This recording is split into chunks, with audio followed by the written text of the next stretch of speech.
దీపావళి మనకు ఏటా ఒకసారే వస్తుంది. కానీ ఆంధ్రప్రదేశ్ శ్రీకాకుళం జిల్లాలో 2 ఊళ్ళలో దీపావళి ఎప్పుడూ ఉంటుంది. వెళ్ళమన్నా వెళ్ళనే వెళ్ళదు. ఎందుకంటే ఆ 2 ఊర్ల పేరు దీపావళి. అవును, మీరు విన్నది నిజం.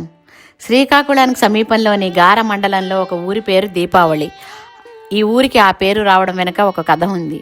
కళింగరాజు శ్రీకాకుళానికి సమీపంలోని శ్రీకూర్మం కూర్మనాథాలయానికి ఈ ఊరి మీదుగా వెళుతుండేవాడు. ఒకసారి రాజు ఈ ఊరి పొలిమేరల్లో స్పృహ తప్పి పడిపోయాడు.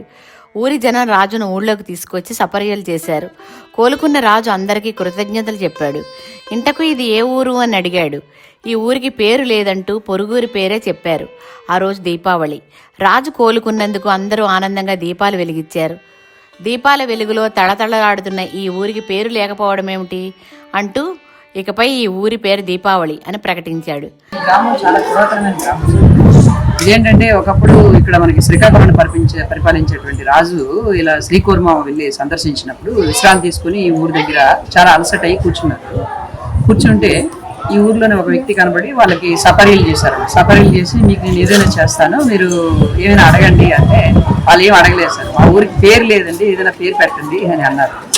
అలా అన్నప్పుడు ఈ ఊరికి ఏం పేరు పెడతాను, ఇవాళ ఏం వారం ఏ రోజు అంటే ఆ రోజు కరెక్ట్గా దీపావళి అనమాట. అందుకు మీ ఊరి పేరు ఇంకా ఎక్కడి నుండి దీపావళి, అందుకు మీరు ఈ ఊరి పేరు దీపావళి కంటిన్యూ చేసుకోండి అంటే అప్పటి నుంచి ఇక్కడ దీపావళి అనేది ఈ ఊరికి పేరుగా రావడం జరిగింది. అప్పటి నుండి దీపావళిని 5 రోజుల పండుగగా దీపావళి గ్రామం ఘనంగా జరుపుకుంటోంది.